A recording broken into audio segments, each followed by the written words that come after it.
Voter slip వెనక్కి అడిగినారంట TDP వాళ్ళు, మాకు ఓటర్ స్లిప్ వెనక్కి ఇచ్చేసేయని చెప్పి. ఆ ఓటర్ స్లిప్ అతను వెనక్కి ఇచ్చేస్తే వాళ్ళ ఇంటిల్లిపాది ఎక్కడికి వెళ్ళి ఓటేయాలో తెలియని పరిస్థితి ఉంటుంది.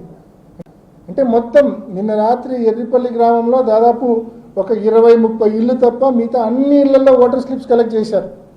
ఇవాళ నల్లపరెడ్డిపల్లి గ్రామంలో ఉదయం నుంచి ఇప్పటి వరకు దాదాపు 400 ఇళ్లలో ఓటర్ స్లిప్స్ కలెక్ట్ చేశారు.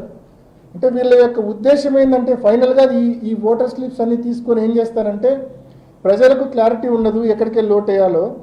వీళ్ళు దాన్ని ఎలా ఎక్స్ప్లాయిట్ చేసుకుంటారంటే అధికార పార్టీ నాయకులు ఇప్పటికే జమ్మలమడుగు నుంచి కొండాపురం ముద్దనూరు మండలాల నుంచి తెలుగుదేశం పార్టీ కార్యకర్తలను ఒక 100 బండ్లలో నల్లపరెడ్డిపల్లిలో దించారు. మధ్యాహ్నం పులివెందుల్లో ఇవాళ మధ్యాహ్నం ఒక జత బట్టలు పెట్టుకొని రమ్మని చెప్పారంట.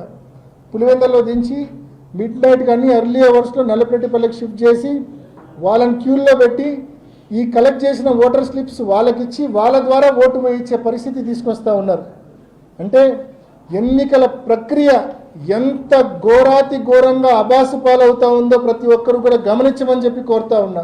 అంటే బయటి నియోజకవర్గం నుంచి బయటి మండలాల నుంచి ఇక్కడికి తెలుగుదేశం పార్టీ కార్యకర్తలు ఈ ఊరికి రావడము, వాళ్ళు ఈరోజు నిన్న తెలుగుదేశం పార్టీ కార్యకర్తలు కలెక్ట్ చేసినటువంటి ఓటర్ స్లిప్స్ అన్నీ కూడా వారి చేతికి ఇవ్వడము, వాళ్ళు వెళ్ళి ఓటు వేయడము. అంటే దొంగ ఓట్లు వేసే కార్యక్రమం చూసేదానికేమో కెమెరాల్లో వెబ్కాస్టింగ్లో ఎటువంటి గొడవలు కనిపించవు, కానీ దొంగ ఓట్లు మాత్రం పడతానే ఉంటాయి. వెబ్కాస్టింగ్లో ఎటువంటి అలజడి ఉండదు, ఎటువంటి డిస్టర్బెన్స్ ఉండదు, కానీ నిరంతరాయంగా దొంగ ఓట్లు పడతాయి.